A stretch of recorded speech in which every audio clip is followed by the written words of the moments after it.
Sedia semua? 1, 2, 3. Senyum. Seronok melihat gambar murid-murid cikgu yang ceria. Masing-masing tersenyum sambil menayang gigi yang bersinar. Hai murid-murid. Assalamualaikum semua dan salam sejahtera. Bersama cikgu hari ini untuk belajar sains. Saya, Cikgu Raja Syahidah dari Sekolah Kebangsaan Bukit Jalil. Topik yang akan kita pelajari pada hari ini adalah topik manusia tahun 3. Apabila kita tersenyum, kita sering menunjukkan gigi kita. Gigi ini sangat penting kepada kita. Jadi, hari ini cikgu akan berkongsi ilmu yang sangat menarik tentang gigi.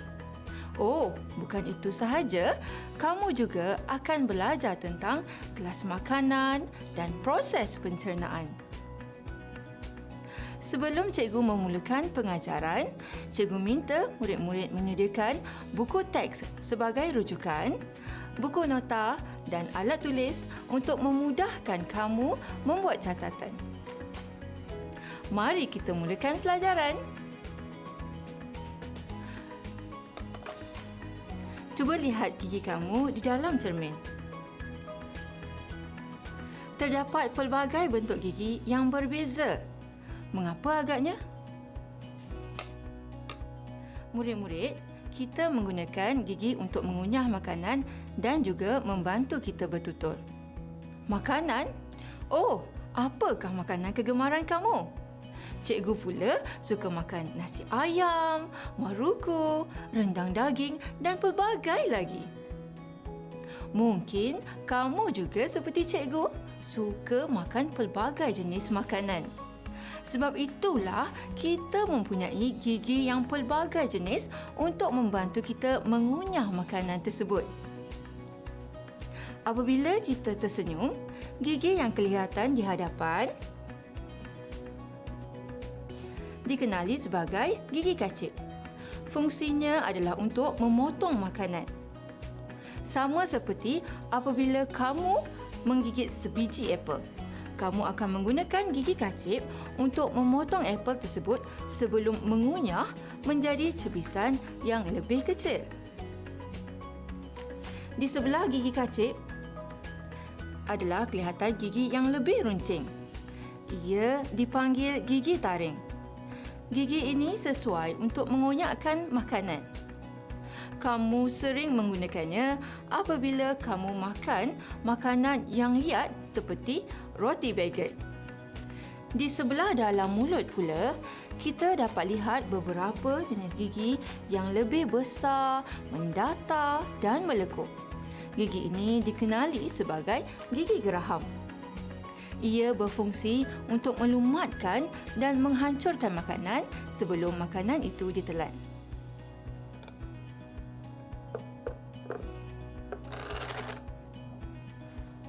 Mari kita lihat struktur gigi. Gigi yang kelihatan berwarna putih dari luar ini mempunyai lapisan di dalamnya.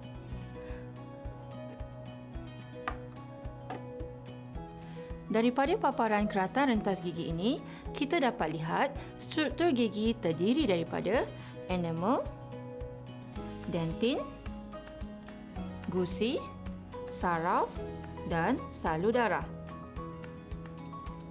Untuk pengetahuan kamu, bahagian enamel gigi ini merupakan bahagian yang paling keras di dalam badan kita.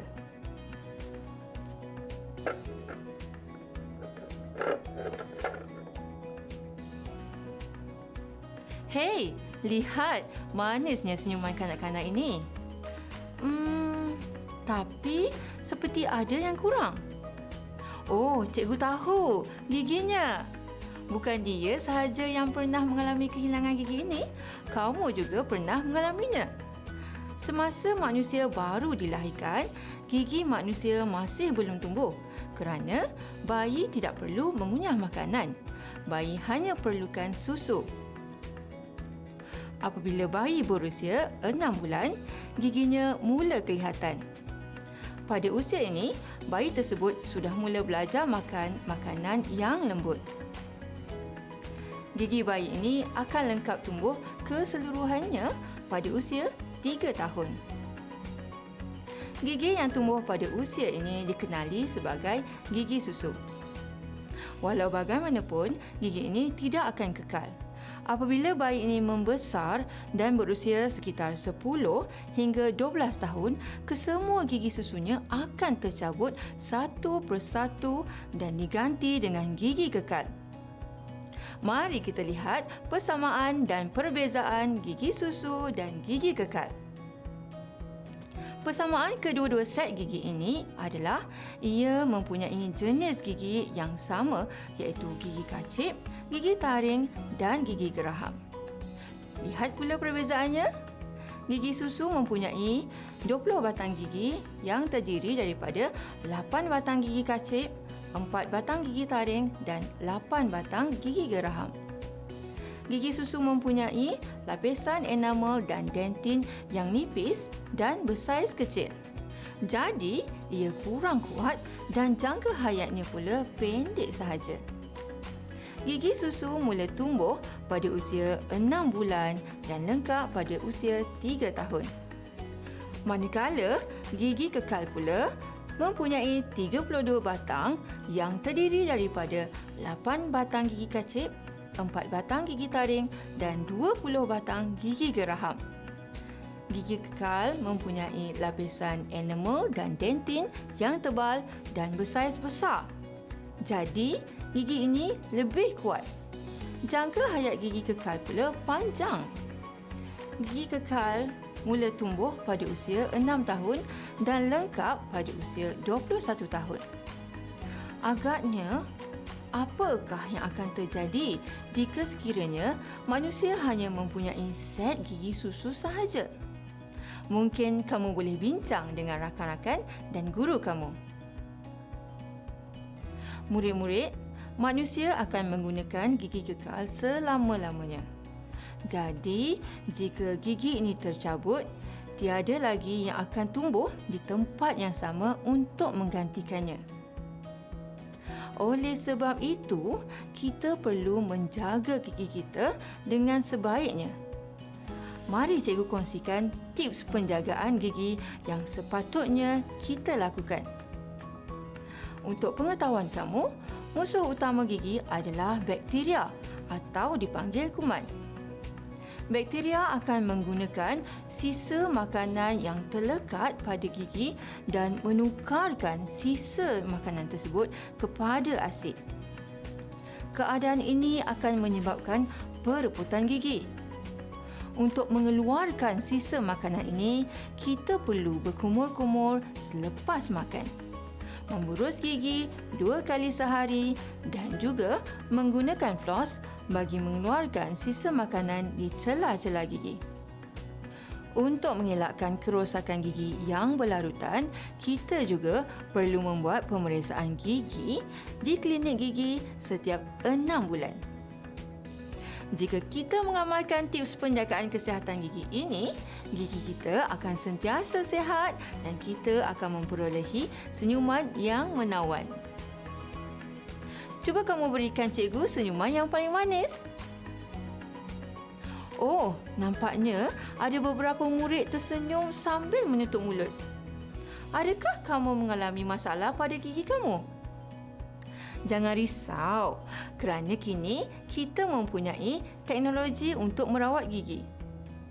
Antaranya adalah membuat tampalan pada gigi yang berlubang, menggunakan pendakap gigi untuk membetulkan susunan gigi, menggunakan gigi palsu bagi yang telah tercabut gigi kekalnya, dan teknologi rawatan akar. Doktor gigi akan menyarankan kaedah yang lebih sesuai bagi kamu. Selesai sudah cerita tentang gigi. Mari kita belajar tentang kelas makanan. Murid-murid, badan kita memerlukan tenaga untuk melakukan pelbagai jenis kerja. Tapi dari manakah kita memperolehi tenaga itu? Ya, daripada makanan.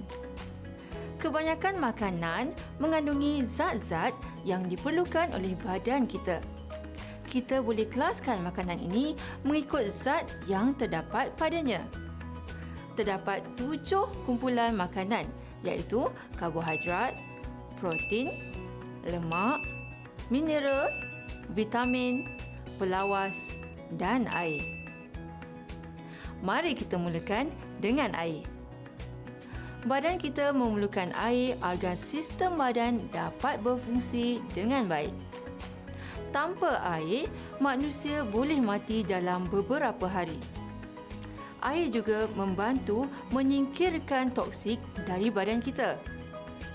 Jika kamu tidak meminum air dengan secukupnya, badan kamu boleh mengalami dehidrasi, iaitu keadaan badan yang mengalami kurang kandungan air dan suhu badan akan menjadi tidak seimbang. Sebaik-baiknya, minumlah air mengikut keperluan badan masing-masing. Kumpulan makanan kedua ialah pelawas. Pelawas merupakan bahagian makanan yang tidak dapat dicerna dan berasal dari tumbuh-tumbuhan. Kehadiran pelawas membantu kita menjalankan proses membuang najis dan dapat mencegah daripada sembelit.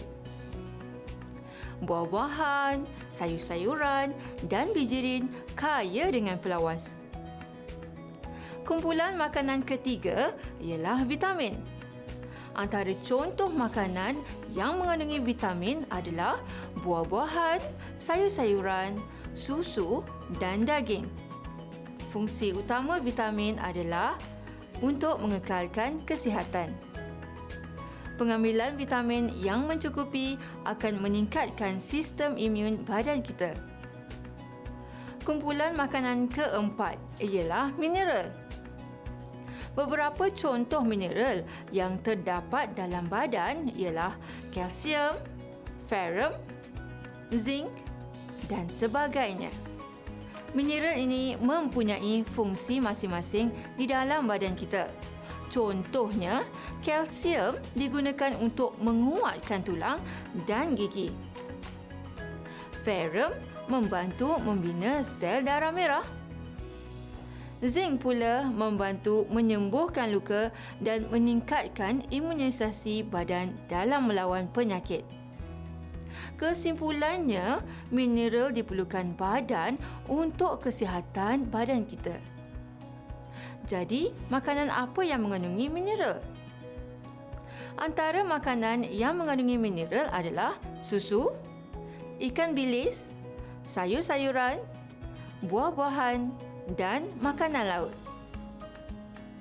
Kumpulan makanan yang kelima ialah lemak. Ramai orang tidak menyukai lemak, tetapi kamu perlu tahu yang badan kita sebenarnya memerlukan lemak untuk kekal sihat. Badan kita memerlukan lemak untuk melindungi organ dalaman seperti jantung dan ginjal daripada kecederaan akibat hentakan. Lemak juga akan disimpan di bawah kulit untuk tujuan memanaskan badan dan mengekalkan suhu badan kita. Tapi, pastikan lemak yang diambil tidak berlebihan. Nanti lapisan lemak akan semakin menebal dan menebal menyebabkan kamu menjadi obesiti. Antara makanan yang mengandungi lemak ialah mentega, minyak masak dan daging berlemak. Kumpulan makanan yang keenam ialah protein.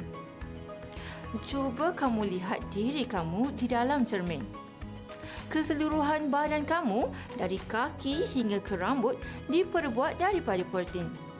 Protein digunakan untuk pembesaran. Bukan itu sahaja, protein juga diperlukan untuk membaiki bahagian badan yang rosak. Makanan yang kaya dengan protein adalah susu, ikan, telur, makanan laut, kekacang dan daging. Kumpulan makanan yang terakhir ialah karbohidrat. Karbohidrat merupakan makanan utama bagi manusia kerana ia membekalkan tenaga yang banyak. Makanan yang mengandungi karbohidrat adalah seperti nasi, gandum, madu, kentang, pisang dan gula. Sesetengah sumber karbohidrat seperti gula dapat membekalkan sumber tenaga dengan cepat. Tetapi awas, jangan mengambil gula terlalu banyak kerana ia tidak baik untuk kesihatan. Sekarang kamu telah mengetahui kumpulan makanan dan kepentingannya terhadap badan. Jadi, kamu perlu bijak merancang pengambilan makanan agar diet yang diambil itu seimbang. Ya, memilih makanan sangat penting kerana kamu adalah apa yang kamu makan. Jadi, bagaimana kita hendak memastikan makanan yang kita ambil itu seimbang? Sebelum kamu memilih makanan untuk dimakan, kamu perlu tahu apakah maksud makanan seimbang. Makanan seimbang mestilah mengandungi semua jenis kumpulan makanan dalam jumlah yang mencukupi untuk badan kita. Kamu boleh menggunakan piramid makanan Malaysia sebagai panduan. Piramid makanan menunjukkan jumlah makanan yang disyorkan bagi satu hidangan seseorang untuk mendapatkan jumlah nutrien yang secukupnya. Mari cikgu terangkan. Lihat tapak piramid makanan arah 1 mengandungi makanan yang kita perlukan secukupnya seperti nasi, mi, bijirin dan ubi. Aras seterusnya, aras 2 adalah makanan yang kita perlu makan lebih banyak.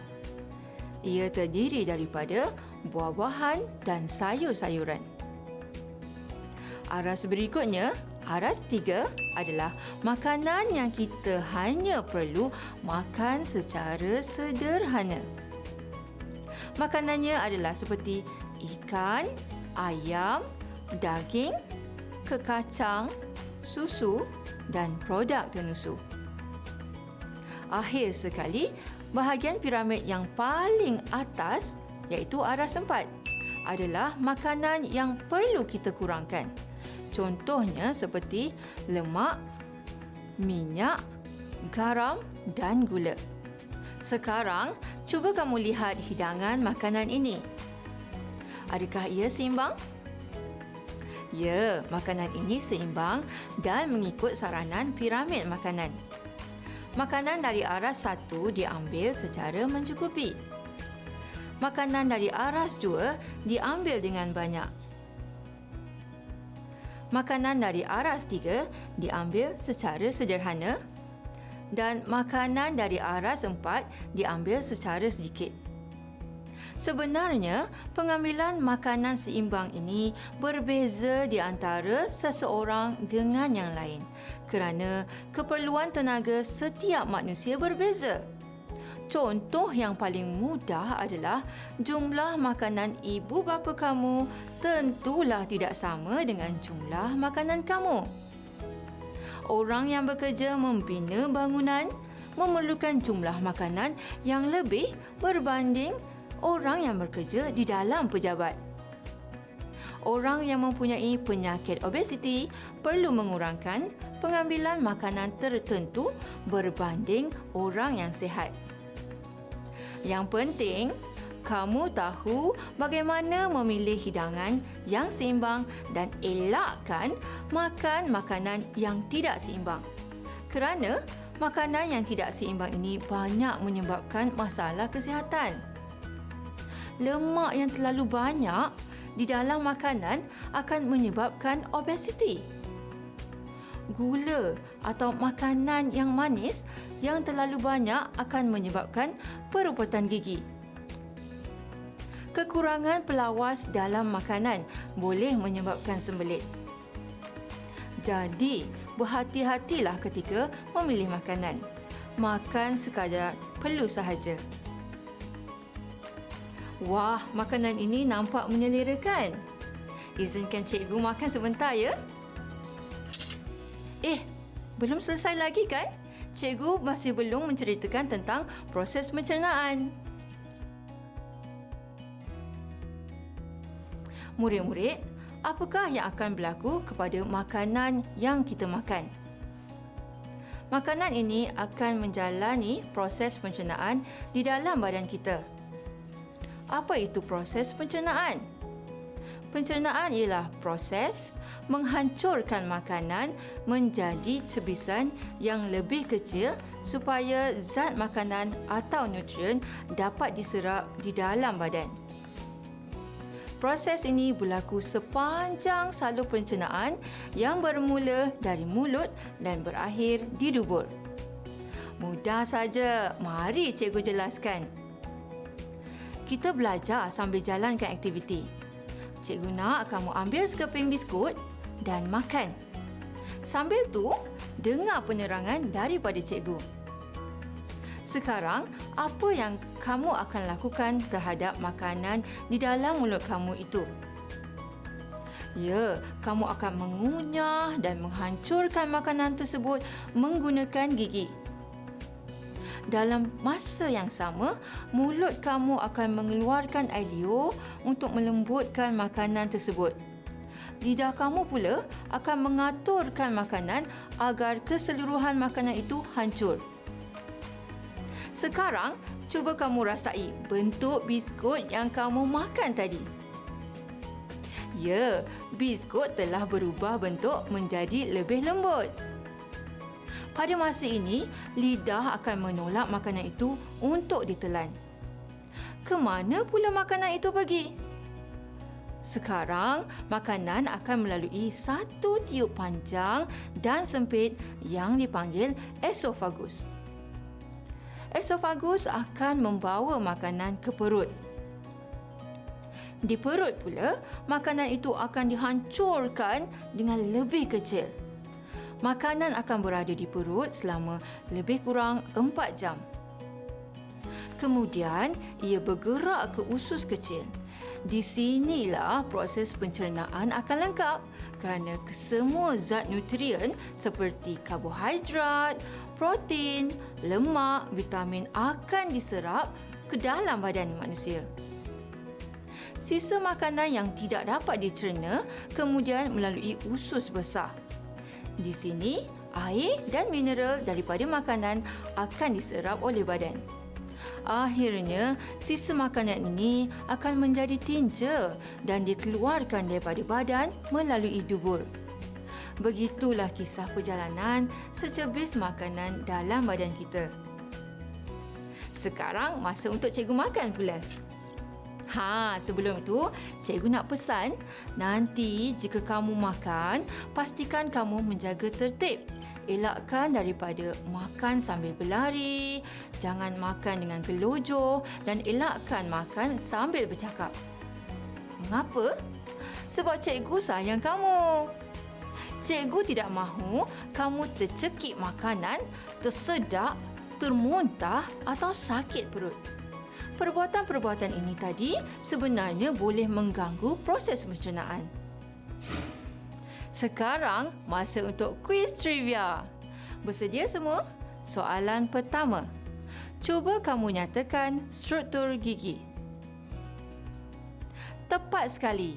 Ia terdiri daripada enamel, dentin, gusi, saraf dan salur darah. Soalan kedua. Apakah kepentingan kumpulan makanan karbohidrat, protein dan vitamin?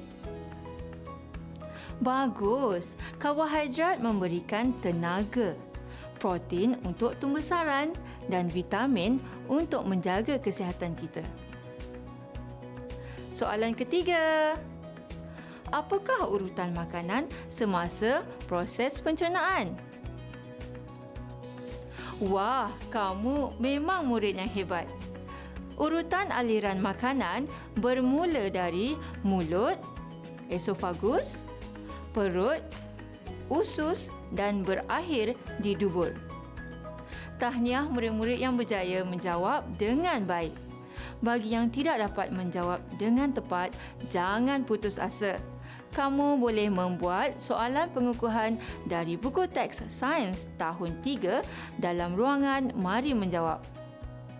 Jawab di dalam buku latihan sains dan bincangkan jawapan dengan guru kamu.